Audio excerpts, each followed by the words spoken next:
Welcome to Bodi RJ சமையல். இன்றைக்கி நம்ம பார்க்க போகிற ரெசிபி கருவாடு ஃப்ரை. வாங்க அதுக்கு தேவையான பொருட்களை பார்த்துடலாம்.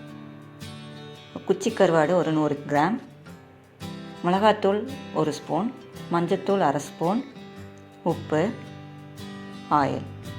இப்போது நம்ம ஒரு பாத்திரத்தில் 100 கிராம் கருவாடை போட்டுக்கலாம்.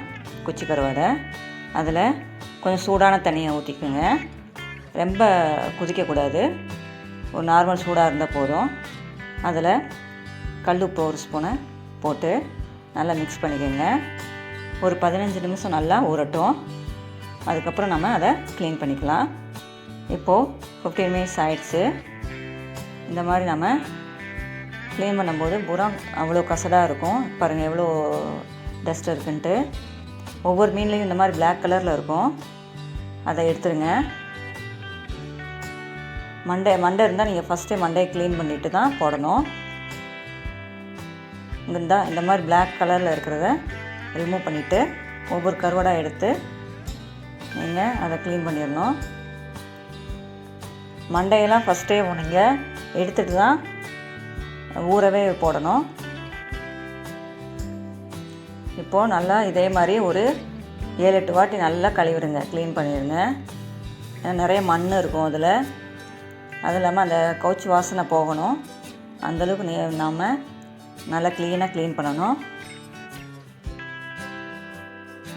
தண்ணி இந்த மாதிரி நல்லா க்ளீனாக ஆற வரைக்கும் நம்ம அதை நல்லா அலசி கையால் நல்லா அலசி தண்ணியை மாற்றி விட்டு ஒரு 7-8 தடவை நல்லா கழுவிடணும்.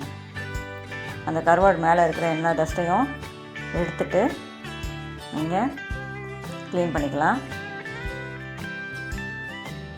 இந்த கருவாடை தான் நீங்கள் ஒரு 7-8 வாரத்துக்கு நல்லா க்ளீன் பண்ணிட்டாலேவும் அந்த ஸ்மெல் போயிடும்.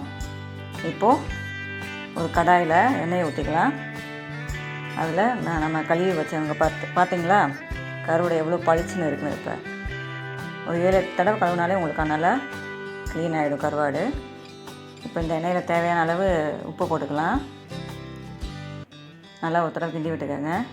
இப்போது அதில் மஞ்சத்தூள் ஒரு அரை ஸ்பூன் போட்டுக்கோங்க. மிளகாத்தூள் 1 ஸ்பூன் இல்லாட்டி 1.5 ஸ்பூன் நம்ம காரத்துக்கு ஏற்ற மாதிரி போட்டுக்கலாம். இதை நல்லா ஃப்ரை பண்ணிக்கோங்க. நல்ல கலராக வேணும்னா காஷ்மீர் மிளகாத்தூள் ஒரு அரை ஸ்பூன் போட்டுக்கோங்க. இப்போ கொஞ்சோண்டு ஒரு 1/2 கிளாஸ் தண்ணியை ஊற்றி கொஞ்சம் வேக வச்சிடலாம். சிம்மிலே இருக்கணும், ஹையில் வைக்காதீங்க. மூடிடலாம். மூடி ஒரு 5 மினிட்ஸ் வச்சுருங்க. நான் கலருக்காக காஷ்மீர் சில்லி பவுடர் போட்டிருக்கேன். உங்களுக்கு வேணும்னா போட்டுக்கோங்க, இல்லாட்டி ஸ்கிப் பண்ணிக்கலாம். இப்போது ஒரு 10 மினிட்ஸ் கழிச்சு பார்த்திங்கன்னா இந்த மாதிரி இருக்கும். என்ன வேணும்னா நம்ம ஊற்றிக்கலாம். பத்தலாட்டி சிம்லேயே வச்சு நம்ம நல்லா ஃப்ரை பண்ணணும். அப்போ தான் நல்லா மொறுன்னு கிறிஸ்பியாக இருக்கும். இந்த மாதிரி அடிக்கடி நம்ம கிளறி விட்டுக்கிட்டே இருக்கணும்.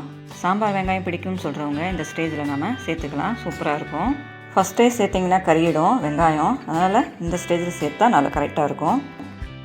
நீங்கள் அப்பப்போ நம்ம சிம்மில் வச்சு கறி விட்டுக்கிட்டே இருக்கணும். கருவாடு ஃப்ரை ரெடி ஆகிடுச்சுங்க. இது ரொம்ப சூப்பராக இருக்கும். நல்லா கிறிஸ்பியாக மொறுன்னு இருக்கும். இது சாம்பார் சாதம், ரச சாதம், பருப்பு சாதம் இதுக்கெலாம் சூப்பராக இருக்கும். ட்ரை பண்ணி பாருங்கள், கண்டிப்பாக பிடிக்கும்.